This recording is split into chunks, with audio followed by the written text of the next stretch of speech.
तो बाबा बागेश्वर ने आज से सनातन हिंदू यात्रा या यूं कहें कि पद यात्रा की शुरुआत कर दी है। मध्य प्रदेश के छतरपुर से यात्रा की शुरुआत हुई और उद्देश्य है कि भारत का सोया हुआ हिंदू समाज जागे, जाति पाति के बंधन को तोड़कर एकजुट हो, अपनी सनातन संस्कृति और विरासत के लिए सजग हो और हिंदू होने की अपनी धार्मिक पहचान पर उसी तरह गर्व करे जिस तरह दुनिया के दूसरे धर्मों को मानने वाले लोग करते हैं। बाबा बागेश्वर सरकार की पदयात्रा से जो शुरुआती तस्वीरें आ रही है उससे लगता है कि उनकी इस यात्रा को जबरदस्त जन समर्थन मिल रहा है। हिंदू एकता की उनकी अलख पर हजारों की तादाद में लोग यात्रा में शामिल हो रहे हैं। लोग उनसे मिलने और आशीर्वाद लेने के लिए आतुर दिखाई दे रहे हैं। बागेश्वर सरकार की हिंदू एकता यात्रा की सफलता की एक तरीके से पहली झलक है, लेकिन अभी से कट्टरपंथी जमात की नींद उड़ी हुई। वो कह रहे हैं कि ये यात्रा सांप्रदायिक है। सनातन हिंदू एकता यात्रा शुरू होने से पहले ही किस तरह ये इसको रोका जाए, इसके लिए किस किस तरह की बातें कही जा रही है, आप सुनेंगे तो हैरान रह जाएंगे। इसके लिए दंगे का डर दिखाया जा रहा है, जो कि कायदे से एक तरह की धमकी है। ऑल इंडिया मुस्लिम जमात के मुखिया और बड़े मौलाना हैं शहाबुद्दीन रिजवी। एक बार जरा उनको सुनिए कि बाबा बागेश्वर की पदयात्रा को लेकर वो क्या क्या कह रहे हैं। इस तरीके से यात्राओं का कोई औचित्य नहीं है, कोई मतलब नहीं है। रियासत में जिन जिन रियासतों में उनकी यात्राएं जाएं या जो बॉर्डर्स पड़ें उसको सील कर देना चाहिए और इनकी यात्रा पर प्रतिबंध लगाना चाहिए। इनकी यात्रा हिंदू राष्ट्र को हिंदुस्तान को हिंदू राष्ट्र बनाने वाली यात्रा है। धीरेन्द्र शास्त्री चाहते हैं इसको हिंदू राष्ट्र बनाना, तो ये नफरत भरी यात्रा इनकी शुरू होने वाली है। कहीं ऐसा ना हो कि वो ज्वालामुखी की तरह ये यात्रा फट पड़े और सांप्रदायिक दंगा हो जाए, इसलिए इस यात्रा पर प्रतिबंध लगाया जाए।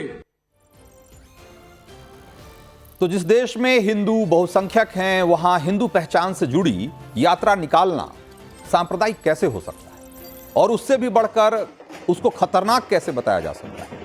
आखिर मौलाना रिजवी इस यात्रा को लेकर इतने बेचैन क्यों दिखाई देते हैं? तो इस सवाल का अगर जवाब समझना हो तो पहले रिजवी जैसे मौलानाओं की फितरत को समझिए। भारत को रिजवी वही मौलाना है जो एक कहने से जरा नहीं हिचकते कि राजनीतिक दलों को अगर मुस्लिम वोट चाहिए तो मुस्लिम एजेंडे को सपोर्ट करें। और वो मुस्लिम एजेंडा क्या होता है, जरा इसको भी जानिए। वो एजेंडा है भारत में पैगंबर इस्लाम बिल लागू करवाना, जो एक तरह का शरिया कानून है। उनका एजेंडा है वक्फ संशोधन कानून को पास होने से रोकना, ताकि वक्फ के नाम पर जमीन कब्जे की मनमानी देश भर में बेरोक टोक चलती रहे। वो एजेंडा है देश में समान नागरिक संहिता को लागू करने से रोकना, ताकि पर्सनल लॉ के नाम पर मौलानाओं की दुकानें चलती रहे। रिजवी जैसे लोगों का एजेंडा कोई देश के विकास का एजेंडा, समाज के सुधार का एजेंडा नहीं है। रिजवी जो एक कहते नहीं थकते कि मुसलमानों के लिए मजहबी आधार पर गोलबंद होना जरूरी है, गजब देखिए कि वही रिजवी अब सनातन हिंदू एकता यात्रा पर सवाल उठा रहे हैं। अब आप समझ पा रहे होंगे कि हिंदू समाज की एकजुटता के ख्याल से ही एक कट्टरपंथी जमात क्यों घबरा जाता है। भारत के हिंदू अपनी सनातनी पहचान को लेकर सजग हों, इसमें किसी को क्या दिक्कत हो सकती। लेकिन रिजवी जैसे तमाम लोग जो इस यात्रा से बौखलाए हुए हैं, हिंदू सनातन एकता यात्रा शुरू करने वाले बाबा बागेश्वर सरकार को भी इस बात का अंदाजा है। एक बार बाबा बागेश्वर को भी सुनिए कि वो क्या कह रहे हैं अपनी यात्रा को लेकर और इस यात्रा पर जो सवाल खड़े हो रहे हैं उसको लेकर। भारत में हिंदुओं को एक करने का, सनातनियों को जगाने का दृढ़ था, वही सपना है, वही उद्देश्य है, वही हमारा लक्ष्य है। हमें लगता हनुमान जी ने इसी के लिए हम पर कृपा की है। जो जात पात में हिंदुओं का विभाजन हो रहा, जो बिछड़े और पिछड़े लोगों का, एक मिनट रुको, चल रहे हो? ये तस्वीरें देखिए, लोगों से मिलते हुए लगातार आगे बढ़ रहे हैं। ये जो पिछड़े और बिछड़े लोग हैं जिनसे हम मिल नहीं पाए, जिनसे बात नहीं हो पाई, देखना कोई गिर ना जाए, किसी को चोट ना लगे, देखना किसी को धक्का मुक्की ना हो। तो हमारे मन में यही था कि हर हाल में हम इन पिछड़े लोगों को मिल पाएं। तो दरअसल बागेश्वर सरकार का संकल्प उस मर्ज का इलाज करना है जिसने हिंदू समाज की ताकत को छिन्न भिन्न करके रखा, उन्हें जाति पाति में बांटकर सनातन का बड़ा नुकसान किया, विदेशी आक्रमणकारियों को भारत को नोचने खसोटने का मौका दिया और जो मंदिर सनातन की पहचान हुआ करते थे उन्हें निशाना बनाया गया। जिस सनातन का हजारों साल का समृद्ध इतिहास रहा है, समृद्ध परंपरा रही है, हजारों भव्य मंदिरों और सनातन केंद्रों में जिसे सहेजा गया था, उसे तलवार के जोर से मिटा दिया गया, उसे दूसरे मजहबों की इबादतगाहों में तब्दील कर दिया गया। यह सब कुछ पिछले 500-600 सालों में हुआ और इतिहास गवाह है कि इसकी सबसे बड़ी वजह यह थी कि हिंदुओं की पहचान जाति पाति में बटी हुई और आक्रांता एकजुट थी। यहां एक बात स्पष्ट तौर पर समझना जरूरी है, अपनी पहचान को लेकर सजग होने का मतलब एक कतई नहीं है कि किसी दूसरे की पहचान को लेकर बैर भाव रखना। यह देश विभिन्नताओं का देश है, सबको अपनी भाषा, संस्कृति, परंपरा और पहचान को सहेजने, समझने, समेटने और उससे समृद्ध करने का हक है। फिर हिंदू तो यहां का बहुसंख्यक समुदाय है, उसे अपनी परंपरा, अपनी संस्कृति, अपने धर्म को समझने और उसे समृद्ध करने, उसे आगे बढ़ाने का हक क्यों नहीं होगा, क्यों नहीं मिलना चाहिए? हमारा संविधान इसकी गारंटी देता है, सबको देता है। जिनकी संख्या, जो संख्या में बहुत छोटे हैं, संख्या बल में नगण्य हैं इस देश में, उन्हें भी इसकी गारंटी, उन्हें भी उनका हक है, उनको भी यह हक है संविधान की तरफ से कि वो अपनी पहचान को लेकर गौरवान्वित महसूस करें और उसे संरक्षित करें, उसे सहेजें। ऐसे में अगर हिंदू अपनी पहचान को लेकर सजग और सतर्क हो रहे हैं तो इसमें क्या गलत है? अपनी हिंदू पहचान पर गर्व करना, अपनी सांस्कृतिक विरासत को आगे बढ़ाना और अपने सनातन ज्ञान परंपरा को पुनर्जीवित करने के लिए प्रयासरत होना क्यों गलत है? महात्मा गांधी कहा करते थे कि विदेशी भाषा का जानकार होना बहुत अच्छी बात है, लेकिन अपनी मातृभाषा को नहीं जानना शर्मनाक है। उसी तर्ज पे यह भी तो कह सकते हैं ना कि किसी दूसरे धर्म के प्रति सम्मान का भाव रखना बहुत अच्छी बात है, लेकिन अपने धर्म का सार्वजनिक तिरस्कार करना बहुत शर्मनाक है। उसको लेकर सजग नहीं होना शर्मनाक है। लेकिन सच तो यह है कि पिछले 70 सालों में इस देश में हिंदुओं को उसकी धार्मिक पहचान से काट कर रखने की पुरजोर कोशिश होती रही और इसका एक लंबा सिलसिला और तरीका है। इस देश के इतिहास को आक्रांताओं का इतिहास बनाकर रख दिया गया। वामपंथी इतिहासकारों ने इस देश के बहुसंख्यक हिंदू समुदाय को एक पराजित कौम की तरह पेश किया। तुगलकों और मुगलों को महान बनाकर पेश किया गया। विदेशी आक्रमणकारियों के खिलाफ आपके छोटे बड़े संघर्षों को या तो दरकिनार कर दिया गया या फिर तुच्छ बताकर इतिहास के हाशिए पर डाल दिया गया, ताकि आप खुद कभी अपने आप पर गर्व नहीं कर सके, एक राष्ट्र के तौर पे अपने संघर्षों से प्रेरणा ना ले सके। और आजादी के बाद भी इस देश की शिक्षा प्रणाली गुलामी की मानसिकता को ही बढ़ावा देती रही। भारतीय ज्ञान परंपरा को सहेजना तो दूर की बात थी, उसे रिग्रेसिव कह के, दकियानूसी कह के, रूढ़िवादी कह के लगातार खारिज किया जाता रहा। ऐसा नहीं है कि हमारी ज्ञान परंपरा में सारी चीजें दकियानूसी थी या रिग्रेसिव ही थी। वो किसी भी परंपरा में, किसी ज्ञान परंपरा में कुछ चीजें हो सकती, लेकिन अपनी पूरी ज्ञान परंपरा को, अपनी पूरी विरासत को आप ये कहकर खारिज कर दें कि इसमें कुछ भी सहेजने लायक नहीं है, इसमें कुछ भी ऐसा नहीं है जिससे कि हम भविष्य के लिए प्रेरित हो सकें और प्रेरणा ले सकें, ये बहुत ही घटिया सोच थी। आधुनिक ज्ञान और विज्ञान के बारे में बताना, सिखाना बहुत जरूरी है, किसी भी मुल्क के लिए आगे बढ़ने के लिए, देश को आगे बढ़ाने के लिए यह जरूरी है कि आप अपने बच्चों को आधुनिक विज्ञान और ज्ञान से उनको वाकिफ कराएं, लेकिन उन्हें उनकी सामूहिक विरासत और पहचान से अलग कर देना एक अक्षम्य अपराध है। और खुद को प्रगतिशील कहने वाले लोगों ने दशकों तक यह अपराध बेरोक टोक किया। इसीलिए आज जब कोई बाबा बागेश्वर उठ खड़े होते हैं और वे कहते हैं कि इस देश के हिंदुओं को अपने धर्म, अपनी संस्कृति और अपनी विरासत पर गर्व करना चाहिए, तो बहुत सारे लोगों की छाती पर सांप लौटने लगता है। जाहिर है हिंदू एकजुट होगा, अपनी जड़ों की तरफ लौटेगा, अपनी सनातनी पहचान से जुड़ेगा, तो इतिहास की गलतियों पर भी चर्चा हो, उसे सुधारने की आवाज भी उठेगी। और यही बात मौलाना रिजवी जैसे लोगों को डरा रही। इसीलिए वो भारत में मुस्लिम एजेंडा तो लागू करने की मांग राजनीतिक पार्टियों से खुलेआम करते हैं, बिना किसी हिचक के करते हैं, लेकिन सनातन हिंदू एकजुटता और उसके नाम पर अगर कोई यात्रा चल पड़े या कोई मुहिम चले तो उनका तेवर बदल जाता है। एक बार सुनिए फिर से उनको।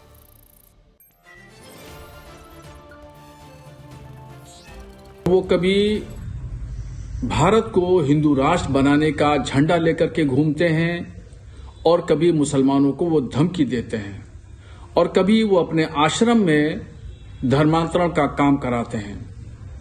100 से ज्यादा मुसलमानों को वो हिंदू बना चुके हैं। धर्मांतरण के मामले में वो दोषी पाए गए हैं। और अब जो आज से उनकी यात्रा निकलने वाली है और ये यात्रा 160 किलोमीटर चलेगी, ये नफरत भरी यात्रा होगी और इससे पूरे देश का माहौल खराब करने वाला होगा।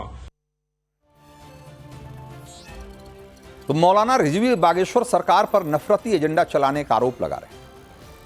और समाजवादी पार्टी के पूर्व सांसद हैं एचटी हसन, वो बागेश्वर बाबा की पदयात्रा में सियासी मायने ढूंढ रहे हैं।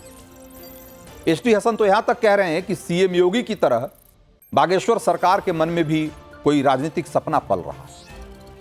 एचटी हसन का बयान भी एक बार जरा सुनिए। से योगी आदित्यनाथ जी यहाँ के चीफ मिनिस्टर हुए हैं, कुछ बाबाओं में भी ये होड़ लग गई है कि शायद वो भी उनके मुकाम तक पहुंच जाए। बाबाओं का काम ऊपर वाले की इबादत करना है, पूजा करना है। क्या हिंदू भाई क्या बिखरे हुए हैं, टूटे हुए हैं, तो जोड़ क्यों रहे हैं? वो क्या जोड़ेंगे? हिंदू भाई तो सब साथ हैं। और मैं तो ये कहूंगा कि हिंदू मुसलमान सब साथ हैं। सियासत अलग बात है, लेकिन हमारे दिली ताल्लुकात एक दूसरे से बहुत अच्छे हैं। तो समाजवादी पार्टी नेता एचटी हसन की जुबान पर भी कमोबेश वही बात है जो मौलाना रिजवी बोल रहे हैं। फर्क सिर्फ यह है कि उनका अंदाज राजनीतिक। वो सनातन हिंदू एकजुटता यात्रा को खारिज करने के लिए तर्क कमोबेश वही दे रहे हैं, लेकिन वो उसे थोड़ा सा राजनीतिक रूप से ट्विस्ट कर दे रहे हैं। भारत में हिंदू एकजुट है और मुसलमान भी उनके साथ है, ये सारी बातें वो जरूर कहते हैं, लेकिन राजनीतिक सच्चाई क्या है ये सब जानते हैं। इस देश में हिंदू को कभी भी राजनीतिक ताकत बनने नहीं दिया गया।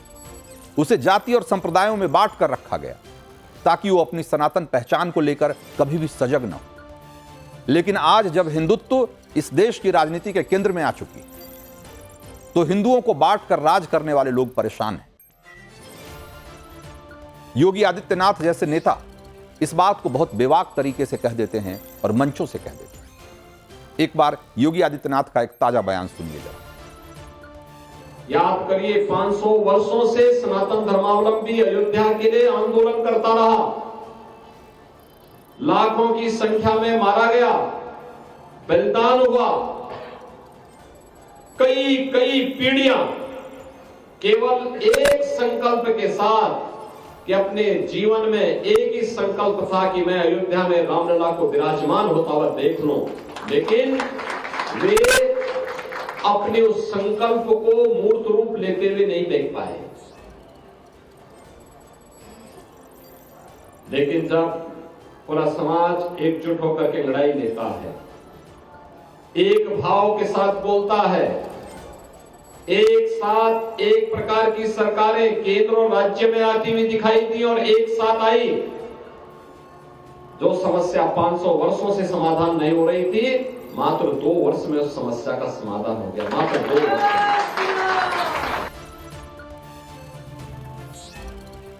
तो आज राजनीतिक रूप से जब हिंदू समाज एकजुट है, ऐसा लगता है कि एकजुटता की जो अपील है, जो मुहिम है, वो जोर पकड़ रही। बटेंगे तो कटेंगे जैसे नारे, एक हैं तो सेफ हैं जैसे नारे, तमाम नारे गूंज रहे हैं और ऐसा लगता है कि नारों की एक स्वीकार्यता है।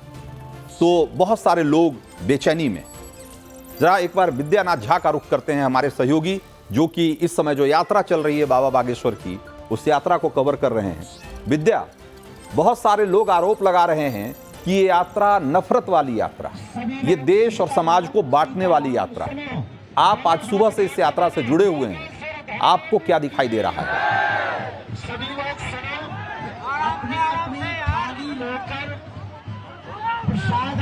जी देखिए, बहुत क्लियर सी बात है और चाहे यहाँ पर जो लोग शामिल हुए हैं हजारों की संख्या में इस यात्रा में। रंजीत जी, जरा मैं तस्वीर दिखाना चाहता हूँ क्योंकि मैं जहाँ इस वक्त खड़ा हूँ, ये पदयात्रा वहीं पहुंच गई है और बाबा बागेश्वर यहीं पर पहुंचे हैं, उनका स्वागत किया जा रहा है। इस यात्रा में शामिल लोगों से आप बात करें या बाबा बागेश्वर से बात करें, साहब उनका कहना है कि इस यात्रा का मकसद सिर्फ एक है, देश को जोड़ने का। जाति पाति में, वर्ग में जो लोग बटे हुए हैं, जो किसी वजह से जरूरत पड़ने पर संगठित नहीं हो पाते हैं, उनको एक साथ लाना है। कट्टरपंथी विचारधारा या कट्टरपंथी व्यक्तियों ने जिस तरीके से पिछले कुछ दिनों में, महीनों में, सालों में जो बातें की हैं, जिस तरह की घटनाएं देश में हमने देखी है, उन सब चीजों से देश को बाहर निकालना है। और ये यात्रा सिर्फ मध्य प्रदेश तक सीमित नहीं रहने वाली है। इस यात्रा को बाबा बागेश्वर 5 और यात्राओं को आगे बढ़ाएंगे, 5 और यात्रा करेंगे देश के अलग अलग राज्यों में जाकर। और आज हम एक बार फिर से छतरपुर में जय श्री राम, जय हनुमान के नारे सुन रहे हैं, यहाँ पर हमको सुनाई दे रहे हैं। देखिए, लोग जो इसमें शामिल हुए हैं, मैं आपको बता दूं कि सुबह 10:30 बजे से लगातार लोग इस यात्रा में चल रहे हैं और बहुत सारे लोग मैं देख रहा हूं कि खाली पैर चल रहे हैं। ज्यादातर लोग आप देखेंगे क्योंकि बाबा बागेश्वर खुद नंगे पांव इस यात्रा में चल रहे हैं, तो लोगों को मैं देख रहा हूं कि वो भी उनके साथ साथ नंगे पांव चल रहे हैं। 40,000 लोगों के कदरी में, जिस मेडिकल कॉलेज में आज विश्राम करना है बाबा को, वहां पर 40,000 लोगों के इकट्ठा होने, रुकने की व्यवस्था की गई है। तो अंदाजा लगाया जा सकता है कि कितना जन समर्थन और कितने सारे लोग इस यात्रा से जुड़ रहे हैं। एक बात और मैं जानना चाहता हूं आपसे, एक बात और मैं जानना चाहता हूं। मैं जो भीड़ को देख रहा हूं, उसमें ज्यादातर लोगों के हाथ में धार्मिक झंडे हैं और जो नारे हैं वो भी धार्मिक ही हैं, वो भी जय श्री राम के नारे हैं, जय हनुमान के नारे हैं। मुझे अभी तक एक भी राजनीतिक नारा नहीं सुनाई दिया, लेकिन बहुत सारे लोग कह रहे हैं, समाजवादी पार्टी के नेता कह रहे हैं, एच.टी. हसन कह रहे हैं कि भाई उनका मकसद सियासी है, वो उनके मन में कोई राजनीतिक सपना पल रहा है। योगी आदित्यनाथ की तरह वो भी कुछ बड़े सपने देख रहे हैं राजनीति को लेकर। आज जब इस आप यात्रा से गुजर रहे हैं, तो आपको लगता है कि जो बाबा बागेश्वर हैं, उनके मैसेज में, उनका जो पैगाम है, जो संदेश है, उसमें राजनीतिक बातें?